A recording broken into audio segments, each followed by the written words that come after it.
बेरोजगारी के मुद्दे पर बोलते हुए कांग्रेस सांसद केसी वेणुगोपाल ने कहा, इस देश में बेरोजगारी दर 5.6% है और ये हर महीने बढ़ती जा रही है। मौजूदा सरकार हर साल 2 करोड़ नौकरियां देने का वादा करके सत्ता में आई थी, लेकिन आप इस देश का हर्ष देख सकते हैं। जिन्हें लोगों को रोजगार मिला वे अपनी नौकरी खो रहे हैं। रिक्तियों को भरने के लिए कोई स्पष्ट कार्यक्रम नहीं है। राहुल गांधी वो व्यक्ति हैं जो पिछले 10 सालों से लगातार सरकार के सामने इस मुद्दे को उठाते रहे हैं। मुख्यमंत्री हेमंत सोरेन की अध्यक्षता में झारखंड कैबिनेट की बैठक 20 जून को शाम 4 बजे प्रोजेक्ट भवन स्थित मंत्रालय में आयोजित की जाएगी। इसकी जानकारी कार्मिक और प्रशासनिक सुधार विभाग ने दी है। बैठक में कई अहम प्रस्तावों पर मोहर लगने की संभावना जताई जा रही है। सामने आई खबरों के मुताबिक बैठक में शिक्षा, स्वास्थ्य, उद्योग और पर्यटन विभाग से संबंधित कई महत्वपूर्ण प्रस्तावों पर चर्चा की जा सकती है।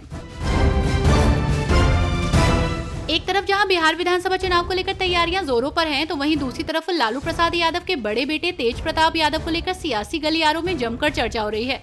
इस बीच राजद नेता तेज प्रताप यादव ने एक्स पर पोस्ट कर बिहार की राजनीति में खलबली मचा दी। उन्होंने कहा कि उनकी भूमिका जनता तय करेगी, कोई दल या परिवार नहीं। आपको बता दें कि अनुष्का यादव के साथ रिश्ते की खबर आने के बाद लालू प्रसाद यादव ने तेज प्रताप को 6 साल के लिए पार्टी से निकाल दिया था।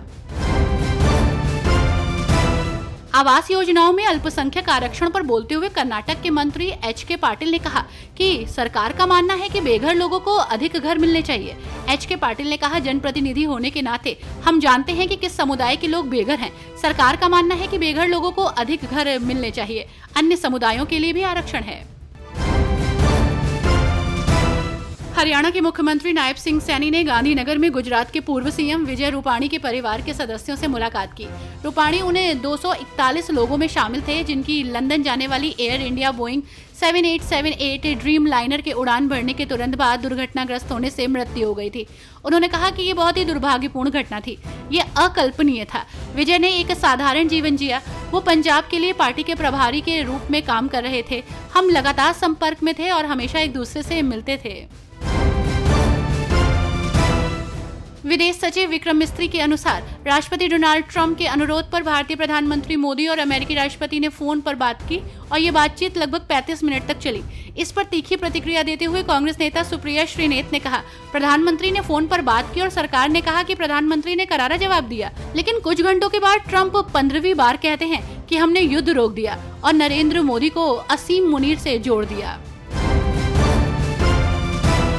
कर्नाटक सरकार भीड़ प्रबंधन के लिए एक नया विधेयक लाने की तैयारी में है। इस विधेयक का उद्देश्य चिन्नास्वामी स्टेडियम जैसी भगदड़ की घटनाओं को रोकना है।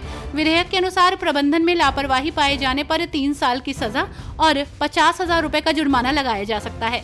ये कानून क्रिकेट, फुटबॉल मैचों, विवाह और राजनीतिक समारोह जैसे आयोजनों में अधिकतम लोगों की अनुमति को भी निर्दिष्ट करेगा।